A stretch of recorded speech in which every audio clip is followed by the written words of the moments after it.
मैं मर जावां दी मैं उन्हां कोल नहीं रहना। ਧੀਆਂ ਵੀ ਉਸ ਤਰ੍ਹਾਂ ਦੀਆਂ ਨੇ, ਮਾਂ ਵੀ ਉਹ ਜਿਹੀ ਨਿਕਲ गई।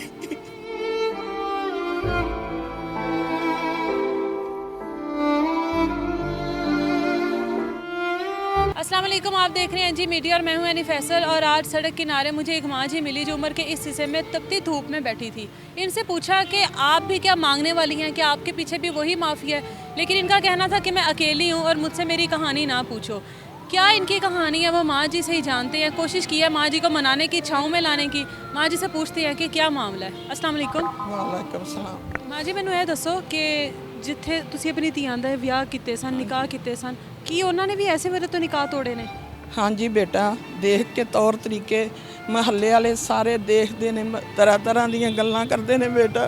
ਮੇਰੇ ਤਾਂ ਬਰਦਾਸ਼ਤ ਨਹੀਂ ਹੁੰਦਾ बेटा। ਮਹੱਲੇ ਵਾਲਿਆਂ ਨੇ ਉਹ ਜਦੋਂ ਤੁਹਾਨੂੰ ਦੱਸਿਆ ਹੋਣਾ ਤੇ ਤੁਹਾਨੂੰ ਪਤਾ ਨਹੀਂ ਸੀ ਤੁਹਾਡੀ ਧੀਆਂ ਕੀ ਕਰ ਰਹੀਆਂ ਨੇ? ਮਾਵਾਂ ਨੂੰ ਤਾਂ ਸਭ ਤੋਂ ਪਹਿਲੇ ਪਤਾ ਲੱਗਦਾ ਹੈ। बेटा ਜਦੋਂ ਮੈਂ ਬਹਿਲ ਪੈਸੇ बेटा फिर उस वक्त मैं देखा कि मेरियां तो पहलों बहुत इज्जतमंद बेटियां सन बाप दे जिंदा होंदियां तिकर। फिर बेटा मैं देख के तो मैनू मह्ल्ले वाले भी तरह तरह की गल्लां करन लग पे। फिर बेटा मैं उन्होंने दी हालात ते छड़ दिता। फिर मैं उस तो बाद बेटा मैं बड़ी दुखी।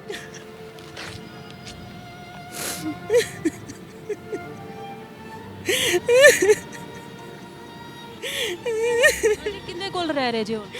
बेटा एक बेगी भैन बनी ਭੈਣ ਬਣੀ ਹੋਈ ਹੈ। ਉਹਦੇ ਵੀ ਉਹਦੀ ਵਜ੍ਹਾ ਤੋਂ ਤੁਹਾਨੂੰ ਸੜਕਾਂ ਤੇ ਆਉਣ ਦੀ ਕੀ ਜ਼ਰੂਰਤ ਹੈ? ਫਿਰ ਉਹਦੇ ਕੋਲ ਇੱਜ਼ਤ ਨਾਲ ਰਹਿ ਲਓ। बेटा कोई नहीं किसी ਨੂੰ ਸੰਭਾਲਦਾ। मैं ਉਹਦਾ 150 ਜਿਹੜਾ ਕਮਾ ਕੇ ਜਾਨੀ ਇੱਕ ਮੰਜੀ ਡਾਈ ਹੁੰਦੇ ਬਰਾਂਡੇ 'ਚ बेटा मैं ਖਾ ਲੈਣੀ ਆ।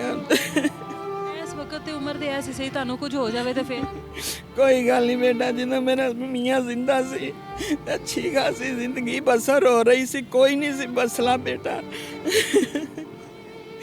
चंगी भले बेटा मैं एक मिनट लगा है बेटा बासी पलटी चन लग्या। शोहर की वफात हुई है बेटा टैक होया, टैक हर टैक होया।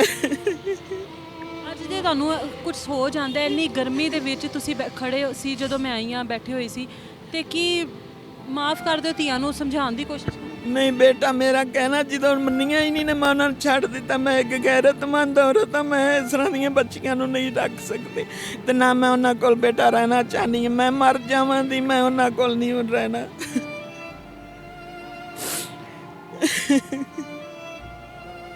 ਅਗਰ ਤੁਹਾਨੂੰ ਕਿਸੇ ਅੱਛੀ ਮਹਿਫੂਜ਼ ਜਗ੍ਹਾ ਤੇ ਅਸੀਂ ਕਹੀਏ ਕਿ ਤੁਸੀਂ ਉੱਧਰ ਚਲੇ ਜਾਓ ਜਾਂ ਉੱਧਰ ਰਹਿ ਲਵੋ ਤੇ ਫਿਰ? ਨਹੀਂ ਬੇਟਾ ਮੈਂ ਕਿਸੇ ਜਗ੍ਹਾ ਤੇ ਨਹੀਂ ਰਹਿ ਸਕਦੀ। ਮੈਨੂੰ ਤਬਾਰ ਹੀ ਨਹੀਂ ਕਿਸੇ ਤੇ ਅੱਜ ਦੌਰ ਹੀ ਨਹੀਂ ਹੈਗਾ बेटा। ਮੈਂ ਜਿੱਥੇ ਹੈਗੀ ਹਾਂ ਉੱਥੇ ਇੱਕ ਮੰਜੀ ਦੀ ਜਗ੍ਹਾ ਲਈ ਹੈ ਬਾਜੀ। ਮਹੱਲੇਦਾਰ बेटा ਸਾਰੇ ਨੇ ਮੇਰੇ ਗੱਲਾਂ ਕਰਨ ਦੇ। ਮਾਂ ਧੀਆਂ ਵੀ ਉਸ ਤਰ੍ਹਾਂ ਦੀਆਂ ਨੇ, ਮਾਂ ਵੀ ਉਹ ਜਿਹੀ ਨਿਕਲ गई। आपके पास माँ जी को फ़ोन नंबर वगैरह हैगा ਤੁਹਾਡੇ ਕੋਲ? हाँ जी बेटा। ਤੁਹਾਡੀ ਧੀਆਂ ਨਾਲ ਗੱਲ ਕਰ ਸਕਨੇ ਆ? ਨਹੀਂ ਬੇਟਾ ਮੈਂ ਉਹਨਾਂ ਨਾਲ ਨਹੀਂ ਗੱਲ ਕਰਾਣੀ। ਮੈਂ ਉਹਨਾਂ ਨਾਲ ਵਾਸਤਾ ਹੀ ਛੱਡ ਦਿੱਤਾ ਹੈ। ਮੈਂ ਉਹਨਾਂ ਦੇ ਨੰਬਰ ਹੀ ਨਹੀਂ ਲਾਏ ਬੇਟਾ। ਮੈਂ ਉਹਨਾਂ ਨਾਲ ਬੋਲਣਾ ਚੱਲਣਾ ਬੰਦ ਕਰ ਦਿੱਤਾ ਹੈ। ਮੇਰਾ ਮੀਆਂ ਬਹੁਤ ਗੈਰਮੰਦ ਸੀ बेटा। हर रोड पर खड़ी हुई औरत के पीछे एक ऐसी ही कोई कहानी होती है। मुझे नहीं अंदाज़ा था कि इनके पीछे एक ऐसी कहानी होगी। अपने इर्द गिर्द के लोगों को इस वजह से सुन लीजिए, इस वजह से सुन लिया करें कि यकीनन इनके पीछे कोई ना कोई ऐसी बात होती है, कोई ना कोई ऐसा राज होता है, कोई ना कोई ऐसी बदकिस्मती होती है जिन लोगों को सड़कों तक ले आती है। मज़ीद माँ जी से पूछने की, माँ जी के ज़ख्मों को खरीदने की मुझ में हिम्मत नहीं है। अल्लाह इनकी बेटियों को हिदायत दे। अगर आप लोगों में से कोई भी इन माँ जी से रब्ता करना चाहता है, इस वक्त में इनका सहारा बनना चाहता है, तो माँ जी से ज़रूर रब्ता कीजिए। मुझे इजाज़त दीजिए। अल्लाह हाफ़िज़।